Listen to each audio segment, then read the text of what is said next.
जोहार। मैं आनंद कुमार और आप देख रहे हैं जनमन की बात।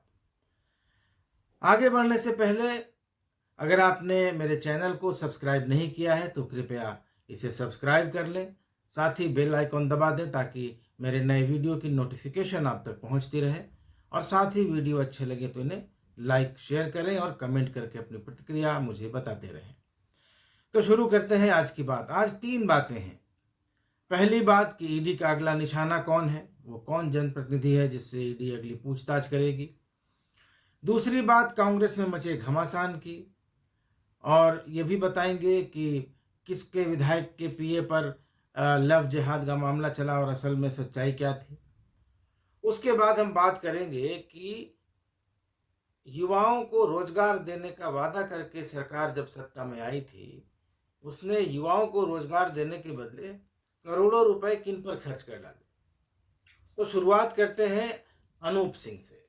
ईडी यानी प्रवर्तन निदेशालय ने बेरमो के कांग्रेस विधायक अनूप सिंह को पूछताछ के लिए समन भेजा है।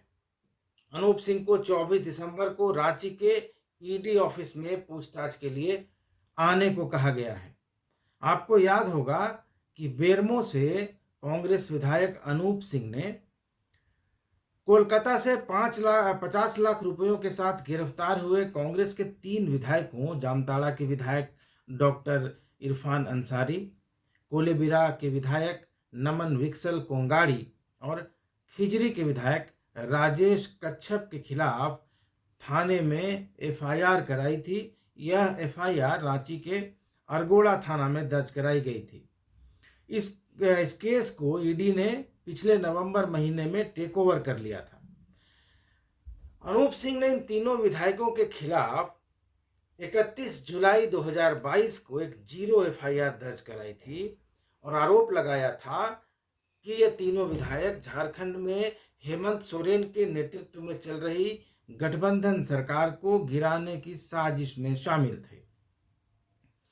ईडी इस केस को टेक ओवर करके मनी लॉन्ड्रिंग के तहत इस मामले का अनुसंधान कर रही है, इसका इन्वेस्टिगेशन कर रही है।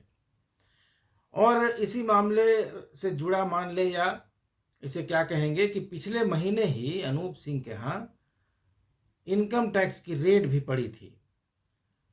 उनके साथ साथ कांग्रेस के एक और विधायक प्रदीप यादव, उनके यहाँ भी इनकम टैक्स की रेड पड़ी थी।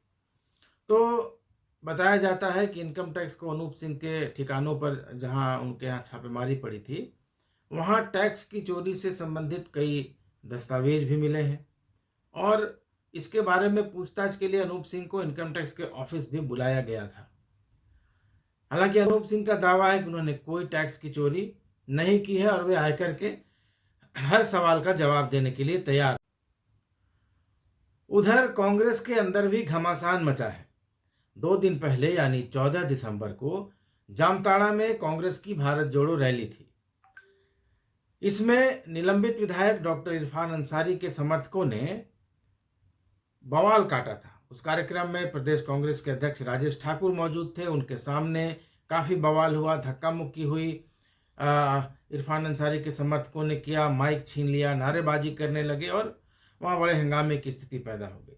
इसके अगले दिन यानी कल 15 दिसंबर को डॉक्टर इरफान अंसारी के पीए अजहरुद्दीन की शादी का एक वीडियो, फोटोग्राफ और कुछ एक शादी का कार्ड वायरल होने लगा और ये दावा किया जाने लगा कि इरफान अंसारी के पीए अजहरुद्दीन ने लव जिहाद किया है और उसने एक हिंदू लड़की को अपने जाल में फंसाकर शादी की है।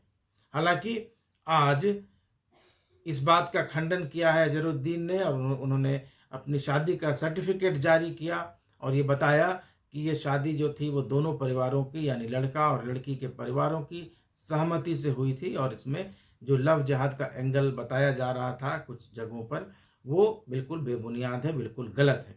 अजहरुद्दीन ने साथ में ये भी कहा कि ये डॉक्टर इरफान अंसारी की छवि को खराब करने के लिए साजिश रची जा रही है और ये साजिश रचने में कांग्रेस के ही कुछ लोग शामिल हैं। तो ये भी खबर 2 दिन काफी चर्चा में रही। इसके बाद आते हैं अब दूसरी खबर पर। खबर यह है कि हेमंत सोरेन सरकार ने, या मुख्यमंत्री अभी हेमंत सोरेन ने चुनाव के समय 2019 में ये वादा किया था कि वे सत्ता में आएंगे तो हर साल 5 लाख नौकरियां मिलेंगी। लेकिन सत्ता में आने के बाद नौकरियां तो कितनी मिली ये सबको पता है, लेकिन जेपीएससी और जेएसएससी से जुड़े मुकदमों पर वकीलों की फीस में करोड़ों रुपए फूंक दिए गए हैं। इतने रुपए फूंक दिए गए हैं जिनमें हजारों सैकड़ों युवाओं को नौकरी दी जा सकती थी। आज हाईकोर्ट ने 2021 में बनी सरकार की नियोजन नीति को रद्द कर दिया। कोर्ट ने कहा कि यह असंवैधानिक है। कोर्ट ने यह भी कहा है कि नियोजन नीति के तहत जितने भी विज्ञापन निकाले गए हैं सबको रद्द कर दिया जाए। झारखंड सरकार की इस नियोजन नीति को रमेश हांसदा और दूसरे लोगों ने मिलकर हाईकोर्ट में चैलेंज किया था। सरकार ने इसके लिए एक वकीलों की भारी भरकम टीम बनाई थी जो इस केस को सरकार की तरफ से लड़ रही थी। तो इस टीम में दिल्ली के भी बड़े बड़े वकील शामिल थे। कोर्ट के जानकारों का कहना है कि अब तक सरकार की तरफ से वकीलों की इस टीम पर करीब 3 करोड़ रुपए खर्च हो चुके हैं, लेकिन नियोजन एक युवा को भी नहीं मिला है। झारखंड के एक युवा को नियोजन नहीं मिला, लेकिन 3 करोड़ रुपए स्वाहा हो गए। तो अब अगर सरकार हाईकोर्ट के आज के फैसले को सुप्रीम कोर्ट में चैलेंज करने का फैसला करती है या चैलेंज करती है तो इस खर्च का आंकड़ा और बढ़ेगा। यहाँ यह बात भी समझनी जरूरी है कि जब तक मामला सुप्रीम कोर्ट में चलेगा तब तक जेएसएससी किसी तरह की वैकेंसी नहीं निकाल सकता। यानी सुप्रीम कोर्ट अगर यह मामला जाता है तो वहाँ फैसला होने तक झारखंड राज्य कर्मचारी चयन आयोग कोई नियुक्ति, कोई रिक्ति, कोई वैकेंसी नहीं निकाल सकता। यानी अगर सरकार इस फैसले को चैलेंज करती है तो झारखंड के युवकों को तीसरे दर्जे के पदों के लिए और लंबा इंतजार करना पड़ सकता है। ऑलरेडी ये काफ़ी लंबा इंतजार हो चुका है और संभव है कि तब तक इस सरकार का कार्यकाल भी खत्म हो जाए और 5 लाख लोगों को नौकरी देने का वादा ही बनकर रह जाए। तो आज की बात में बस इतना ही। मिलेंगे अगले वीडियो में एक नए मुद्दे के साथ। तब तक दीजिए इजाज़त। नमस्कार, धन्यवाद।